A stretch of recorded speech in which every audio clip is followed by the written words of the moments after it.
नमस्कार दोस्तों, आपका स्वागत करता हूं इस YouTube channel SK coaching centre पर। दोस्तों आज हम लोग रीजनिंग के एक और नए पार्ट को देखने वाले हैं। ये रीजनिंग का पार्ट नंबर आपका 123 होने वाला है। अगर आप इससे पहले वाले पार्ट नहीं देखे होंगे तो ज़रूर जाकर देख लीजिएगा। इस पार्ट के अंदर आज हम लोग रीजनिंग के 16 अलग अलग प्रकार के इम्पोर्टेंट प्रश्न को देखने वाले हैं, जो कि आपको आने वाले आगामी सभी परीक्षाओं के लिए काफ़ी महत्वपूर्ण प्रश्न है। सभी प्रश्न आपको अलग अलग पार्ट से लिए गए हैं। अभी एग्जाम में आपको कुछ इसी प्रकार के प्रश्न पूछे जाते हैं। सभी प्रश्न को हम लोग एकदम शॉर्ट ट्रिक के साथ सॉल्व करने की कोशिश करेंगे, तो आप हमारे साथ अंत तक जरूर बने रहिएगा। चलिए हम लोग एक नंबर क्वेश्चन की ओर चलते हैं। तो ये रहा क्वेश्चन नंबर 1। क्वेश्चन नंबर 1 आपको कर रहा है, नीचे दिए गए प्रश्न में संबंधित संख्या को चुनिए। ये जो प्रश्न आपका नंबर एनालॉजी रीजनिंग का प्रश्न दिया गया है। प्रश्न आप लोगों से पूछ रहा है जिस प्रकार से 5 का संबंध 30 के साथ है, उसी प्रकार से आप लोगों से पूछ रहा है 8 का संबंध कौन सा संख्या के साथ होगा, जो इस वाले क्वेश्चन मार्क पे भरे जाएंगे। जब भी आपको इस प्रकार के नंबर एनालॉजी रीजनिंग के प्रश्न देखने को मिले तो सबसे पहले आप लोग ये समझने की कोशिश कीजिएगा हम लोग 5 को क्या करेंगे ताकि हमारा 30 बन जाए। उसी प्रकार से हम लोग सोचेंगे 8 से हमारा कौन सा संख्या बनेगा, जो इस वाले क्वेश्चन मार्क पे भरे जाएंगे। देखिए सबसे पहले हमें क्या करना है, 5 से 30 लाना है। 5 को हम लोग क्या करें ताकि हमारा 30 बन जाए। अगर हम लोग 5 गुना 6 कर देते हैं, 5 में 6 से गुना कर देते हैं तो ये आपका 30 हो जाता है। वही सेम हम लोग आगे करेंगे। यहाँ पर संख्या 8 है, देखिएगा संख्या 5 था तो 6 से गुना किए थे। यहाँ पर संख्या 8 है तो इसमें भी 6 से ही गुना करेंगे। 8 गुना 6 आपका 48 होता है। देखिए 48 आपका कौन सा ऑप्शन में है, किसी भी ऑप्शन में आपका 48 नहीं दिया गया है, यानी कि ये तरीका जो है वो हमारा गलत हो जाएगा। इस प्रकार से इस वाले प्रश्न को हम लोग सॉल्व नहीं कर सकते हैं। कोई और दूसरे तरीके से हम लोग सोचेंगे 5 से 30 लाने को। दूसरे तरीके से हम लोग 5 से 30 किस प्रकार से ला सकते हैं, अगर हम लोग पहले 5 का स्क्वायर कर दें तो 5 का स्क्वायर आपका 25 होता है। देखिएगा 5 का स्क्वायर संख्या 5 है तो प्लस करेंगे 5, आपका कितना होता है 25 प्लस 5 आपका 30 होता है। वही सेम हम लोग आगे करेंगे। देखिएगा यहाँ पर संख्या 8 दिया गया है तो हम लोग 8 के स्क्वायर करेंगे।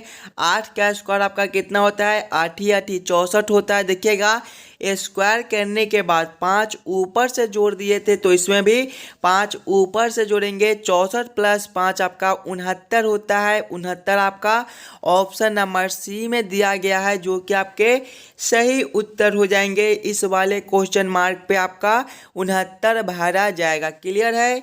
चलिए अगले प्रश्न की ओर हम लोग चलेंगे, क्वेश्चन नंबर 2 की ओर। ये रहा क्वेश्चन नंबर 2। क्वेश्चन नंबर 2 आपको कर रहा है, नीचे दिए गए श्रृंखला को पूरा करें। श्रृंखला सीरीज से रिलेटेड प्रश्न है। एक श्रृंखला सीरीज दिया गया है और यहाँ पर क्वेश्चन मार्क है। इस वाले क्वेश्चन मार्क पे आपका कौन सा संख्या भरा जाएगा, ये आप लोगों से पूछ रहा है। ये भी प्रश्न आपके आने वाले आगामी सभी परीक्षाओं के लिए काफ़ी महत्वपूर्ण प्रश्न है, तो पहले आप लोग खुद से ज़रूर सॉल्व करने की कोशिश कीजिएगा। देखिए जब भी हमें श्रृंखला सीरीज से रिलेटेड प्रश्न देखने को मिले तो सबसे पहले हम लोग श्रृंखला को ध्यान से देखेंगे। पहले आपका 67 लिखा हुआ है, 67 के आगे आपका 70 दिया गया है। देखिएगा 70 के आगे आपका 74 है, 74 के आगे आपका 77 दिया गया है, 77 के आगे आपका 81 है, 81 के आगे आपका 84 है और इसके आगे आपका क्वेश्चन मार्क है। ध्यान से देखिएगा श्रृंखला को और समझने की कोशिश कीजिएगा पहले आप लोग कि आपका किस प्रकार का श्रृंखला दिया गया है। इस वाले श्रृंखला को हम लोग कैसे जल्द से जल्द सॉल्व कर सकते हैं। अगर आप लोग ध्यान से देखिएगा श्रृंखला को तो श्रृंखला जो है वो आपके ऊपर की ओर बढ़ रहा है। जब भी हमें इस प्रकार के श्रृंखला देखने को मिले तो सबसे पहले हम लोग अंतर को देखते हैं। देखिएगा 67 से आपका 70 लिखा हुआ है, यहाँ पर आपका +3 का अंतर है। 70 से 74 है, +4 का अंतर है। 74 से 77 है, फिर से +3 का अंतर है। 77 से 81 है, +4 का अंतर है। 81 से 84 है, +3 का अंतर है। और आगे आपका क्वेश्चन मार्क है। देखिएगा अंतर को ध्यान से, तो एक बार +3 करता है तो एक बार +4 करता है। उसी प्रकार से देखिए यहाँ पर +3 है तो अगले अंतर जो है वो आपके +4 के हो जाएंगे। 84 + 4 आपके कितने होते हैं? 88 होते हैं। 88 आपका ऑप्शन नंबर बी में दिया गया है, जो कि आपके सही उत्तर हो जाएंगे। इस वाले क्वेश्चन मार्क पे आपका 88 भरा जाएगा। क्लियर है? चलिए अगले प्रश्न की ओर हम लोग चलेंगे, क्वेश्चन नंबर 3 की ओर। ये रहा क्वेश्चन नंबर 3। क्वेश्चन नंबर 3 आपको कह रहा है नीचे दिए गए अक्षर श्रृंखला को पूरा करें। इस बार आपको अक्षर श्रृंखला से रिलेटेड प्रश्न दिया गया है। दोस्तों सभी प्रश्न आपके लिए आने वाले आगामी सभी परीक्षाओं के लिए काफ़ी महत्वपूर्ण होने वाला है। तो सभी प्रश्न को पहले आप लोग वीडियो को रोककर खुद से ज़रूर सॉल्व करने की कोशिश कीजिएगा। देखिएगा एक अक्षर श्रृंखला दिया गया है और यहाँ पर क्वेश्चन मार्क है। इस वाले क्वेश्चन मार्क पे आपका कौन सा अक्षर भरा जाएगा ये आप लोगों से पूछ रहा है। सबसे पहले हम लोग अक्षर श्रृंखला को देखेंगे। पहले आपका देखिएगा बी लिखा हुआ है, बी के आगे आपका डी दिया गया है, डी के आगे आपका एच है, एच के आगे आपका एन है और एन के आगे आपका क्वेश्चन मार्क दिया गया है। ध्यान से देखिएगा अक्षर श्रृंखला को और समझने की कोशिश कीजिएगा आपका किस प्रकार का अक्षर श्रृंखला है, इसे हम लोग कैसे जल्द से जल्द सॉल्व कर सकते हैं। अगर आप लोग ध्यान से देखिएगा तो यहाँ पर आपका बी से डी लिखा हुआ है। बी जो है ये आपके ABCD के क्रमानुसार देखेंगे तो दूसरे नंबर पर होते हैं और डी आपके चौथे पर होते हैं। यहाँ पर आपका +2 है। आगे देखिएगा डी से आपका एच लिखा हुआ है, डी आपके चौथे पर होते हैं, एच आपके 8वें नंबर पर होते हैं। यहाँ पर आपका +4 है। आगे देखिएगा एच से आपका एन लिखा हुआ है, एच आपके 8वें पर होते हैं, एन आपके 14वें पर होते हैं। यहाँ पर आपका +6 है। आगे आपका क्वेश्चन मार्क है। ध्यान से देखिएगा अंतर को, +2 4 6 तो अगले अंतर जो है वो आपके +8 के हो जाएंगे। देखिए 2 2 बढ़ा दिया गया है अंतर में, 2 + 2 करेंगे तो 4, 4 + 2 करेंगे तो 6। उसी प्रकार से जब हम लोग 6 + 2 करेंगे तो अगले अंतर जो है वो आपके +8 के हो जाएंगे। n + 8 आपका कितना हो जाएगा? n आपका 14वें पर होता है, 14 + 8 आपका 22 होता है और 22वें पर आपका कौन सा अक्षर होता है? भी होता है। भी आपका ऑप्शन नंबर सी में दिया गया है, जो कि आपके सही उत्तर हो जाएंगे। इस वाले क्वेश्चन मार्क पे आपका भी भरा जाएगा। क्लियर है? चलिए अगले प्रश्न की ओर हम लोग चलेंगे, क्वेश्चन नंबर 4 की ओर। ये रहा क्वेश्चन नंबर 4। क्वेश्चन नंबर 4 आपको कह रहा है अगर कैमल को MFNBD लिखा जा सकता है तो टाइगर को उस कोड भाषा में कैसे लिखा जाएगा, ये आप लोगों से पूछ रहा है। कोडिंग डिकोडिंग से रिलेटेड प्रश्न है और ये भी प्रश्न आपको आने वाले आगामी सभी परीक्षाओं के लिए काफ़ी महत्वपूर्ण प्रश्न है। सभी एग्जाम में आपको इस प्रकार के कोडिंग डिकोडिंग से रिलेटेड प्रश्न देखने को मिल जाएंगे। तो सबसे पहले आप लोग वीडियो को रोककर खुद से ज़रूर सॉल्व करने की कोशिश कीजिएगा। सबसे पहले आप लोग ये समझने की कोशिश कीजिएगा ये आपका कैमल से MFNBD किस प्रकार से लिख रहा है, उसी प्रकार से आप लोग सोचेगा टाइगर से आपका क्या कोड बनेगा। सबसे पहले आप लोग कैमल को देखिएगा। कैमल जो है ये आपके CAMEL से मिलकर बनता है। इसका कोड को देखिएगा ध्यान से, तो इसका कोड आपका MFNBD दिया गया है। ध्यान से देखिएगा और समझने की कोशिश कीजिएगा। देखिएगा कैमल का पहला अक्षर आपका C है और यहाँ पर कोड में देखिएगा तो सबसे लास्ट वाला अक्षर जो है वो D लिखा हुआ है। अगर हम लोग C+1 कर देते हैं, C+1 कर देते हैं तो आपका D हो जाता है। उसी प्रकार से आगे देखिएगा तो दूसरा अक्षर आपका ए है और कोड में दूसरे अक्षर को लास्ट से दूसरे अक्षर को देखिएगा तो बी है, यानी कि यहाँ पर भी आपका +1 है। इसी प्रकार से आगे देखिएगा तो एम से आपका एन लिखा हुआ है +1 है, ई से आपका एफ लिखा हुआ है, यहाँ पर भी आपके +1 है, एल से आपका एम है +1 है, यानी कि कुछ इस प्रकार से आपका कैमल से M F N B D लिख रहा है। वही सेम हम लोग टाइगर के साथ करेंगे। टाइगर जो है ये आपके टाइगर जो है आपके TIGER से मिलकर बनता है। सभी अक्षर को वही सेम करेंगे। सबसे पहले हम लोग T+1 करेंगे और ये आपके सबसे लास्ट में हो जाएगा। देखिएगा T+1 आपका कितना हो जाएगा, टी आपके 20वें पर होता है, 20 + 1 आपका 21 और 21वें पर आपका कौन सा अक्षर होता है, यू होता है। यू जो है ये आपके सबसे लास्ट में हो जाएंगे। उसके बाद आपका आई है, I+1 करेंगे, आई आपके 9वें पर होते हैं, 9 + 1 आपका 10 होता है और 10वें पर आपका जे होता है। आगे देखिएगा आपका जी है, G+1 करेंगे, G+1 आपके कितने हो जाएंगे, जी आपके 7वें पर होते हैं, 7 + 1 आपके 8 और 8वें पर आपका एच होता है। आगे देखिएगा आपका ई है, E+1 करेंगे, आपके कितने हो जाएंगे, ई आपके 5वें पर होते हैं, 5 + 1 आपके 6 और 6ठे पर आपका एफ होता है। इससे आगे देखिएगा आपका आर है, R+1 करेंगे तो आपके कितने हो जाएंगे, आर आपके 19वें पर होते हैं, 19, आर आपके 18वें पर होते हैं, 18 + 1 आपके 19 और 19वें पर आपका एफ, 19वें पर आपका एस होता है। कौन सा ऑप्शन में आपका SFHJU लिखा हुआ है। देखिएगा SFHJU आपके ऑप्शन नंबर देखिएगा तो ऑप्शन नंबर बी में दिया गया है, जो कि आपके सही उत्तर हो जाएंगे। जिस प्रकार से कैमल को MFNBD लिखा जाता है, उसी प्रकार से टाइगर को आपका SFHJU लिखा जाएगा। क्लियर है। चलिए अगले प्रश्न की ओर हम लोग चलेंगे, क्वेश्चन नंबर 5 की ओर। ये रहा क्वेश्चन नंबर 5। क्वेश्चन नंबर 5 आपका वेन आरेख पेन डायग्राम से रिलेटेड प्रश्न है और ये भी प्रश्न आपके लिए काफ़ी महत्वपूर्ण प्रश्न है। तो पहले आप लोग खुद से ज़रूर सॉल्व करने की कोशिश कीजिएगा। घोड़ों, स्तनपायियों और जानवरों का किस प्रकार से वेन आरेख वेन डायग्राम बनेगा। जब भी आपको वेन आरेख वेन डायग्राम से रिलेटेड प्रश्न देखने को मिले दोस्तों, तो सबसे पहले आप लोग ये तीनों में समझने की कोशिश कीजिएगा। ये तीनों शब्दों में आपका कौन सा शब्द किसके साथ संबंधित है, किसके अंदर हम लोग किसको रख सकते हैं। ध्यान से देखिएगा।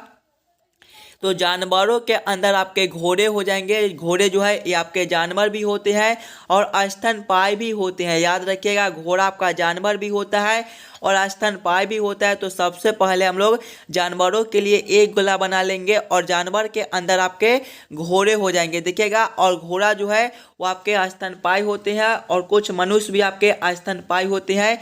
यानी कि इसको हम लोग इस प्रकार से रखेंगे। इसका वेन आरेख वेन डायग्राम कुछ इस प्रकार से बनेगा, जो कि ऑप्शन नंबर बी में दिया गया है। क्वेश्चन नंबर 5 का आपका ऑप्शन नंबर बी जो है वो सही उत्तर हो जाएगा। चलिए अगले प्रश्न की ओर हम लोग चलेंगे, क्वेश्चन नंबर 6 की ओर।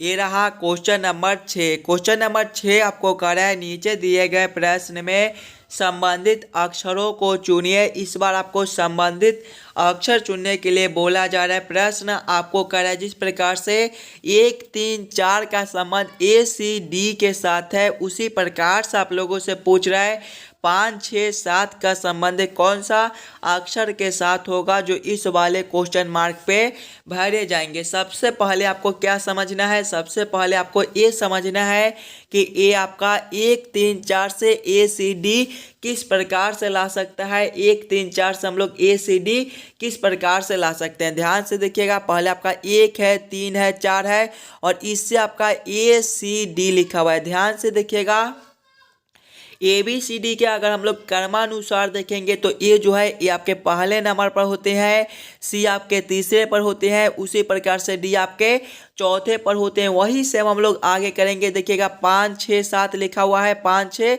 7 लिखा हुआ है। 5वें पर आपका कौन सा अक्षर होता है, 5वें पर आपका ई होता है, 6ठे पर आपका एफ होता है और 7वें पर आपका जी होता है। कौन सा ऑप्शन में आपका EFG लिखा हुआ है। EFG आपके ऑप्शन नंबर डी में दिए गए हैं, जो कि आपके सही उत्तर हो जाएंगे। इस वाले क्वेश्चन मार्क पे आपका EFG भरे जाएंगे। क्लियर है।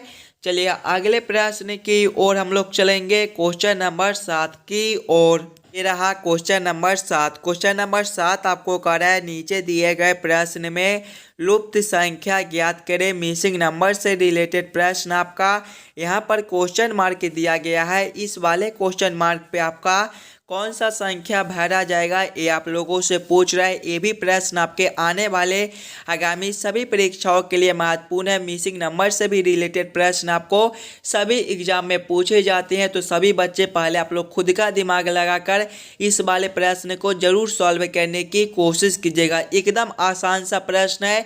जब भी आपको मिसिंग नंबर से रिलेटेड प्रश्न देखने को मिले तो सबसे पहले आप लोग प्रश्न के पैटर्न को समझने की कोशिश कीजिएगा। आपका किस प्रकार का प्रश्न दिया गया है, इसे हम लोग कैसे जल्द से जल्द सॉल्व कर सकते हैं। अगर आप लोग प्रश्न को ध्यान से देखिएगा तो इस लाइन से देखिए, आपका बड़ा बड़ा संख्या दिया गया है। 216 है, 16 है और 49 है। अगर आप लोग ध्यान से देखिएगा 216 को, तो 216 आपका क्या होता है, ये आपका 6 के पावर 3 होता है। आगे देखिएगा 16 है, ये जो है या तो आपके 4 के स्क्वायर हो जाएंगे, नहीं तो 2 के पावर 4 हो जाएंगे। आगे देखिएगा आपका 49 है, ये आपका 7 का स्क्वायर होता है। अगर आप लोग ध्यान से देखिएगा तो 216 आपका क्या होता है, 6 के पावर 3 होता है। और यहाँ पर पहला संख्या जो है वो आपका 6 दिया गया है और दूसरा संख्या 3 दिया गया है, यानी कि पहला संख्या का पावर दूसरा संख्या कर दिया गया है। पहला संख्या 6 है, दूसरा संख्या 3 है, तो 6 के पावर 3 कर दिया गया है। 6 के पावर 3 आपका 216 होता है। उसी प्रकार से देखिएगा यहाँ पर पहला संख्या 2 है और दूसरा संख्या 4, यानी कि पहला संख्या के पावर दूसरा संख्या कर दिया गया है। पहला संख्या 2 है, दूसरा संख्या 4 है, तो 2 के पावर 4 कर दिया गया है। 2 के पावर 4 आपके 16 होते हैं। देखिए 16 आपका यहाँ पर लिखा हुआ है, जो कि हमने पहले आपको बताया था कि 16 जो है ये आपके 4 के स्क्वायर होंगे, नहीं तो 2 के पावर 4 हो जाएंगे, 2 के पावर 4 होंगे। उसी प्रकार से आगे देखिएगा तो यहाँ पर पहला संख्या आपका 7 है और यहाँ पर देखिएगा 49 लिखा हुआ है। 49 आपका क्या होता है, 7 के पावर 2 होते हैं, यानी कि यहाँ पर आपके 2 भरे जाएंगे। 7 के पावर 2 आपके 49 हो जाएंगे। कौन सा ऑप्शन में आपका 2 लिखा हुआ है, 2 आपके ऑप्शन नंबर सी में दिए गए हैं, जो कि आपके सही उत्तर हो जाएंगे। इस वाले क्वेश्चन मार्क पे आपका 2 भरा जाएगा। क्लियर है। अगर आपको किसी भी प्रश्न में कहीं पर भी कोई दिक्कत हो तो हमें ज़रूर कमेंट करके बताइएगा। उस वाले प्रश्न को हम लोग फिर से अगले पार्ट में देख लेंगे। चलिए अगले प्रश्न की ओर हम लोग चलेंगे, क्वेश्चन नंबर 8 की ओर। ये रहा क्वेश्चन नंबर 8। क्वेश्चन नंबर 8 आपको कह रहा है, नीचे दिए गए निम्नलिखित शब्दों का सही क्रम बताएं। वर्षा, धूप, बाष्प और बादल का किस प्रकार से सही क्रम बनेगा, ये आप लोगों से पूछ रहा है। सबसे पहले आप लोग सभी शब्दों को ध्यान से देखिएगा और समझने की कोशिश कीजिएगा ये सभी शब्दों का किस प्रकार से आपका सही क्रम बनता है। देखिए वर्षा है, धूप है, बाष्प है और बादल है। इसमें सबसे पहले आपके धूप हो जाएंगे, यानी कि 2 नंबर। धूप के बाद आपका बाष्प हो जाएगा, यानी कि 3 नंबर। बाष्प के बाद आपका बादल हो जाएगा, यानी कि 4 नंबर। और बादल के बाद ही आपका वर्षा होता है, यानी कि सबसे बाद में आपका 1 नंबर हो जाएगा वर्षा। कौन सा ऑप्शन में आपका 2 3 4 1 लिखा हुआ है। 2 3 4 1 आपके ऑप्शन नंबर डी में दिए गए हैं, जो कि आपके सही उत्तर हो जाएंगे। चलिए अगले प्रश्न की ओर हम लोग चलेंगे, क्वेश्चन नंबर 9 की ओर। ये रहा क्वेश्चन नंबर 9। क्वेश्चन नंबर 9 आपको कह रहा है, नीचे दिए गए प्रश्न में विषम शब्द को पहचान करें। इस बार आपको विषम शब्द चुनने के लिए बोला जा रहा है। प्रश्न आपको कह रहा है कि चारों ऑप्शन में सबसे अलग ऑप्शन कौन सा दिया गया है। जब भी आपको विषम शब्द चुनने के लिए बोले तो सबसे पहले आप लोग चारों ऑप्शन को ध्यान से देखिएगा और ज़रूर समझने की कोशिश कीजिएगा ये चारों ऑप्शन में आपका सबसे अलग ऑप्शन कौन सा दिया गया है। जो ऑप्शन आपका सबसे अलग होगा वही ऑप्शन आपके सही उत्तर हो जाएंगे। और ये प्रश्न आपके आने वाले आगामी सभी परीक्षाओं के लिए काफ़ी महत्वपूर्ण प्रश्न है, तो आप लोग ज़रूर खुद से भी सॉल्व करने की कोशिश कीजिएगा। देखिए ऑप्शन नंबर ए में आपका गेहूं रबी लिखा हुआ है, ऑप्शन बी में आपका चावल रबी लिखा हुआ है, ऑप्शन सी में आपका ज्वार खरीफ लिखा हुआ है और ऑप्शन डी में आपका जौ रबी लिखा हुआ है। ध्यान से देखिएगा, तो गेहूं जो है ये आपके रबी के फसल है, ज्वार जो है ये आपके खरीफ के फसल है, ऑप्शन डी में आपका जौ जो है ये भी आपका रबी का फसल है, जबकि चावल ये आपका रबी का फसल होता है। रबी चावल जो है ये आपके रबी के फसल नहीं होते हैं, चावल जो है ये आपके खरीफ के फसल होते हैं, लेकिन यहाँ पर आपका रबी लिखा हुआ है, यानी कि ये आपका ऑप्शन जो है ये आपके सबसे अलग ऑप्शन बन जाएंगे। क्वेश्चन नंबर 9 का आपका ऑप्शन नंबर बी जो है वो सही उत्तर हो जाएगा। चावल जो है वो आपका खरीफ का फसल होता है, लेकिन यहाँ पर रबी लिखा हुआ है, यानी कि ये ऑप्शन आपका सबसे अलग है। क्वेश्चन नंबर 9 का आपका ऑप्शन नंबर बी सही उत्तर हो जाएगा। चलिए अगले प्रश्न की ओर हम लोग चलेंगे, क्वेश्चन नंबर 10 की ओर। ये रहा क्वेश्चन नंबर 10। क्वेश्चन नंबर 10 आपको कराए दिए गए समीकरण में प्रश्न चिन्ह के स्थान पर क्या आएगा। देखिएगा एक समीकरण दिया गया है और बीच बीच में आपके खाली स्थान दिए गए हैं, प्रश्न चिन्ह दिया गया है। इस वाले प्रश्न चिन्ह पे आपका कौन सा चिन्ह भरा जाएगा ताकि आपका 117 बन जाए। सबसे पहले आप लोग यहाँ पर भाग के काम करके देखिएगा कि कौन सा ऑप्शन रखने पर भाग जो है वो आपके पूरा पूरा लगते हैं। देखिएगा ऑप्शन नंबर ए में आपका सबसे लास्ट में भाग दिया गया है, यानी कि यहाँ पर हम लोग 3/9 करेंगे तो ये आपके 1/3 हो जाएंगे। देखिएगा 1/3 हो जाएगा, यहाँ पर भाग आपका पूरा पूरा नहीं लगता है, तो इस वाले हम लोग ऑप्शन को यहीं पर छोड़ देंगे। दूसरे वाले ऑप्शन को देखेंगे, ऑप्शन बी को देखेंगे तो देखिएगा यहाँ पर आपका भाग दिया गया है, यानी कि यहाँ पर आपका भाग भरा जाएगा। जब 6 भागा हम लोग 3 करेंगे तो ये आपके देखिएगा 2 हो जाएगा, यानी कि इस वाले समीकरण को हम लोग पहले हल करके देखेंगे। देखिएगा पहले आपका 9 है, क्वेश्चन मार्क है, सबसे पहले वाला क्वेश्चन मार्क पे आपका जोड़ भरना है तो 9 प्लस करेंगे 11, उसके बाद आपका फिर से क्वेश्चन मार्क है, यहाँ पर घटाओ भरेंगे, घटाओ 6, उसके बाद आपका भाग भरेंगे, यहाँ पर आपके भागा 3 हो जाएगा, उसके बाद आपका गुना भरा जाएगा इस वाले क्वेश्चन मार्क पे। देखिएगा जब इस वाले समीकरण को हल करेंगे तो पहले आप लोग भाग के काम कीजिएगा, उसके बाद गुना के, उसके बाद घटाओ के, उसके बाद जोड़ के। पहले हम लोग भाग के काम करेंगे। देखिएगा 9 प्लस करेंगे 11, ये आपके हो जाएंगे 20, घटाव करेंगे 6/3, 6/3 ये आपके 2 हो जाएंगे, गुना करेंगे 9। आगे देखिएगा 20 घटाव करेंगे 9 गुना 2 आपके 18, 20 घटाव 2 आपके 20 घटाओ 18, ये आपके 2 होते हैं, लेकिन यहाँ पर आपका 117 लिखा हुआ है, यानी कि ये जो है ये भी ऑप्शन आपका गलत हो जाएगा। ऑप्शन सी की ओर हम लोग चलेंगे। ऑप्शन सी के देखिएगा आपका यहाँ पर भाग दिया गया है, यहाँ पर भी आपका भाग जो है वो पूरा पूरा लगता है, तो इस वाले समीकरण को भी हम लोग हल करके देखेंगे। देखिएगा 9 क्वेश्चन मार्क 11 है, पहले वाले क्वेश्चन मार्क पे हमें गुना को रखना है तो यहाँ पर आपके गुना 11 हो जाएंगे, उसके बाद आपका जोड़ को रखना है तो जोड़ 6 करेंगे, उसके बाद आपका भागा 3, उसके बाद देखिए फिर से लास्ट में आपका गुना को रखना है तो यहाँ पर आपका गुना 9। जब इस वाले समीकरण को हल करेंगे तो पहले हम लोग भाग के काम करेंगे, उसके बाद गुना के, उसके बाद जोड़ के। देखिएगा पहले हम लोग भाग के काम करेंगे तो 9 गुना अगर हम लोग 11 करते हैं तो ये आपके 99 हो जाएंगे, 99 प्लस करेंगे 6/2, ये आपके 2 होते हैं, गुना करेंगे देखिएगा 9। देखिएगा 99 प्लस करेंगे 2 गुना 9 आपके 18 होते हैं, और 99 प्लस 18 ये आपके 117 हो जाएंगे। 117 आपका यहाँ पर लिखा हुआ है, यानी कि ये जो है ऑप्शन आपका सही हो जाएगा। क्वेश्चन नंबर 10 का आपका ऑप्शन नंबर सी जो है वो सही हो जाएगा। पहले वाले क्वेश्चन मार्क पे आपका गुना, दूसरे वाले पे जोड़, तीसरे वाले पे भाग और चौथे वाले पे फिर से आपका गुना रखने पर यहाँ पर 117 आपका बन जाएगा। क्लियर है। चलिए अगले प्रश्न की ओर हम लोग चलेंगे, क्वेश्चन नंबर 11 की ओर।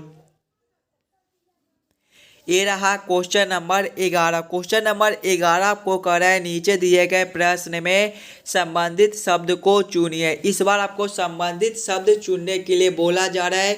प्रश्न आपको कह रहा है जिस प्रकार से किसान का संबंध खेत के साथ है, उसी प्रकार से आप लोगों से पूछ रहे हैं चित्रकार का संबंध कौन सा शब्द के साथ बनेगा, जो इस वाले क्वेश्चन मार्क पे भरे जाएंगे। सबसे पहले आप लोग ये समझने की कोशिश कीजिएगा, ये आपका किसान से खेत किस प्रकार से लिख रहा है, किसान से खेत आपका किस प्रकार से संबंधित है। ध्यान से देखिएगा तो किसान जो है वो आपके खेत में काम करते हैं, तो यहाँ पर आपका किसान से खेत लिखा हुआ है। उसी प्रकार से अगर हम लोग आगे देखेंगे तो चित्रकार आपका कहाँ काम करता है, चित्रशाला में काम करता है, यानी कि इस वाले क्वेश्चन मार्क पे आपका चित्रशाला भरा जाएगा। चित्रशाला आपका ऑप्शन नंबर देखिएगा तो ए में दिया गया है, जो कि आपके सही उत्तर हो जाएंगे। जिस प्रकार से किसान से खेत संबंधित है, उसी प्रकार से आपका चित्रकार से चित्रशाला संबंधित होगा। क्लियर है। सभी प्रश्न इंपॉर्टेंट प्रश्न है, कुछ इसी प्रकार के प्रश्न आपको अभी एग्जाम में पूछे जाते हैं। तो आप लोग सभी प्रश्न को पहले खुद से ज़रूर सॉल्व करने की कोशिश कीजिएगा और हमें ज़रूर कमेंट करके बताइएगा कि आप लोग इस वाले पार्ट में कितने प्रश्न को खुद से सॉल्व किए हो। चलिए अगले प्रश्न की ओर हम लोग चलेंगे, क्वेश्चन नंबर 12 की ओर। तो ये रहा क्वेश्चन नंबर 12। क्वेश्चन नंबर 12 आपको कह रहा है, एक वाहन बिंदु ए से चलकर 10 किलोमीटर उत्तर दिशा में चलकर दाहिने मुड़कर 15 किलोमीटर चलता है, तब फिर से दाहिने मुड़कर 10 किलोमीटर चलकर बिंदु बी पर पहुंचता है। बिंदु बी पर पहुंचने के बाद वाहन प्रारंभिक बिंदु ए से कितनी दूर पर है, ये आप लोगों से पूछ रहा है। ये भी प्रश्न आपके आने वाले आगामी सभी परीक्षाओं के लिए काफ़ी महत्वपूर्ण प्रश्न है। तो सभी बच्चे पहले आप लोग खुद से ज़रूर सॉल्व करने की कोशिश कीजिएगा। अगर आप लोग यहाँ पर खुद से सॉल्व कीजिएगा तभी जाकर इस प्रकार के प्रश्न को आप लोग एग्जाम में आसानी के साथ सॉल्व कर पाइएगा। देखिए, जब भी आपको इस प्रकार के रीजनिंग के प्रश्न देखने को मिले तो ऐसे प्रश्न को सॉल्व करने के लिए सबसे पहले आपको ये याद करना पड़ेगा कि दिशा में जो है वो आपके कौन से दिशा कौन साइड होती है। देखिएगा, दिशा में आपके पूरब जो है वो आपके इस वाले दिशा में होते हैं, पश्चिम आपके इस वाले दिशा में होते हैं, उत्तर आपका ऊपर की ओर होता है और दक्षिण जो है वो आपके नीचे की ओर होता है। अब आप लोग प्रश्न को ध्यान से पढ़िएगा और समझने की कोशिश कीजिएगा। देखिए, प्रश्न आपको कर रहा है, एक वाहन बिंदु ए से चलकर 10 किलोमीटर उत्तर दिशा में चलकर दाहिने मुड़कर 15 किलोमीटर चलता है। वाहन पहले बिंदु ए से चलना शुरू करता है। मान लीजिए कि बिंदु ए आपका यहाँ पर है, तो वाहन यहाँ से सबसे पहले चलना शुरू करता है और 10 किलोमीटर उत्तर दिशा में पहले चलता है। देखिएगा, उत्तर आपका ऊपर की ओर है, यानी कि वाहन पहले ऊपर की ओर 10 किलोमीटर चलता है। आगे प्रश्न को पढ़ेगा, उत्तर दिशा में चलकर दाहिने मुड़कर 15 किलोमीटर चलता है, यानी कि उत्तर दिशा में 10 किलोमीटर चलने के बाद वह दाहिना मुड़ता है और 15 किलोमीटर चलता है। जब वाहन यहाँ से दाहिना मुड़ेगा तो उसका दिशा जो है वो पूरब की ओर हो जाएगा, यानी कि वाहन जो है वो पूरब की ओर 15 किलोमीटर चलता है। आगे प्रश्न को पढ़िएगा, तब फिर से दाहिने मुड़कर 10 किलोमीटर चलकर बिंदु बी पर पहुंचता है, यानी कि 15 किलोमीटर पूरब दिशा में चलने के बाद वाहन जो है वो फिर से दाहिना मुड़ता है।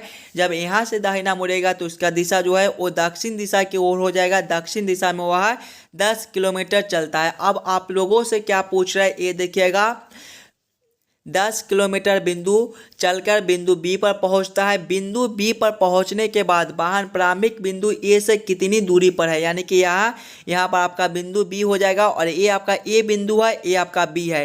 ए से लेकर बी की दूरी आप लोगों से पूछ रहे हैं। देखिएगा, यहाँ से लेकर यहाँ तक का दूरी आपका ऊपर दिया गया है 15 किलोमीटर, यानी कि नीचे भी आपका 15 किलोमीटर ही होगा। 15 किलोमीटर आपका ऑप्शन नंबर ए में दिया गया है, जो कि आपके सही उत्तर हो जाएंगे। बिंदु ए से लेकर बिंदु बी की दूरी जो है वो 15 किलोमीटर है। ऑप्शन नंबर ए जो है ये आपका सही उत्तर हो जाएगा। चलिए अगले प्रश्न की ओर हम लोग चलेंगे, क्वेश्चन नंबर 13 की ओर।